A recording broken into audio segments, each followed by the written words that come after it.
Hey, what's going on, guys? George here. Today, I thought I'd talk a bit more about what happened with the Advanced Warfare stuff that has been going over the whole week. Now, I should say, I did have a video up on Tuesday trying to talk about what I think it's going to be, when it comes to affecting the community. So I should say that that video I did create that like a couple of days, like 3 or 4 days before the actual reveal. So that was kind of that.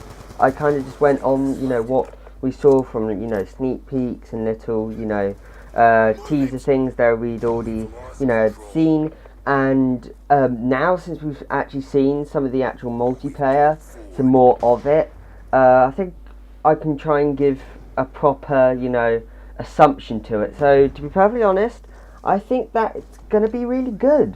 There's definitely a lot of stuff, and I think that Sledgehammer is going to be really the voice of reason when it comes to Call of Duty. I think it's one of those companies that's going to be like for the people, by the people kind of thing. It's like, I feel like they've played, Call of Duties of the past. They've seen what's good, they've seen what the community has liked, and now they're implementing it into their own game.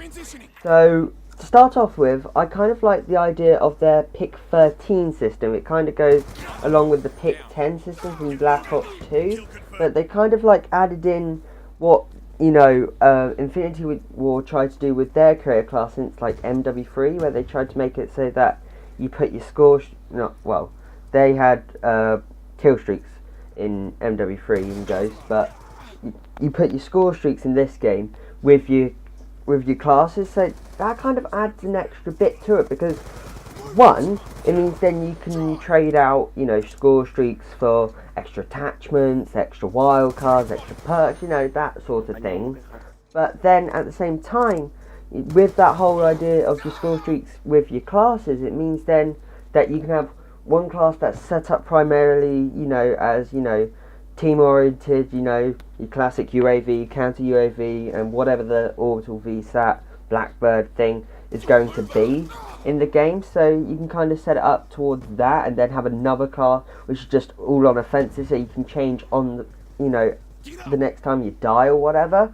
So I kind of think that's kind of good. They've actually seen the initiative in that, and that's definitely going to mix up the gameplay a bit.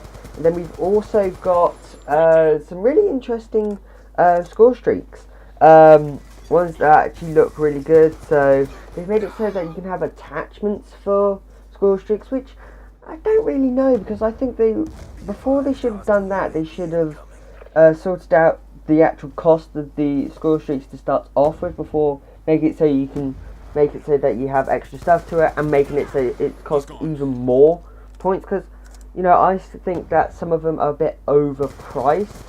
But now they've made it so that you can price it up even more and just have a little bit more benefit. So I don't know how that's exactly going to play out. I don't know if I'll be utilising that much. But we'll just have to wait and see what the actual score streaks, because we haven't seen all of them. We've only seen about, I want to say 7 thereabouts. So we'll have to see, what other ones there are. We haven't even seen if there's going to be something like an orbital VSAT. So we'll just have to wait and see what comes out of that. And then the supply drops. Now, this is actually more interesting, because I thought it was just going to be a bit like, with the whole Battlefield 4 thing, where they've got the battle packs. I thought it was going to be a bit like that, but it's bigger than that, because they've made it so that you have guns that basically, it's kind of like they have integrated attachments, sort of. It's kind of hard to explain, but basically it's made it so that you can have, say you got your standard gun, and then there's one version that you can get in a supply drop that has higher rate of fire, but then, less damage, and then another one that has, a higher accuracy, but then a less of a time to kill, or a less, mobility, or whatever like that.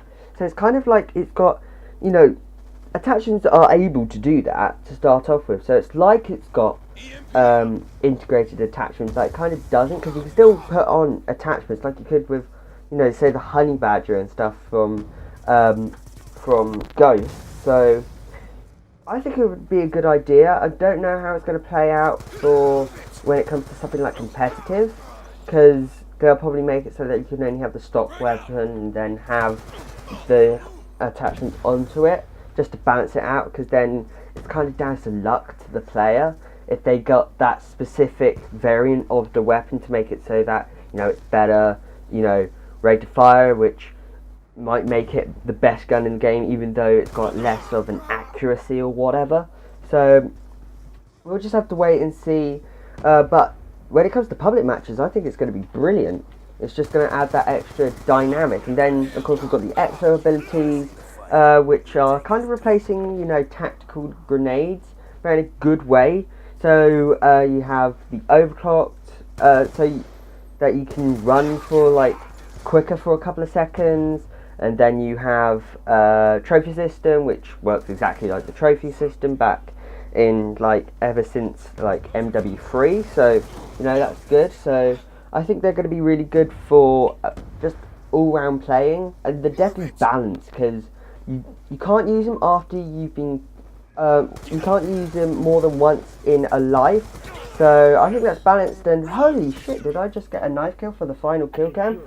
This must be some rare footage, more rare than stuff you'll see on Thunder's channel. But anyways, guys, hope you have enjoyed. Let's have a look at that final knife kill again. Wow. Butter knife gets the final kill. But anyways, hope you enjoyed, and I'll see you on the next video.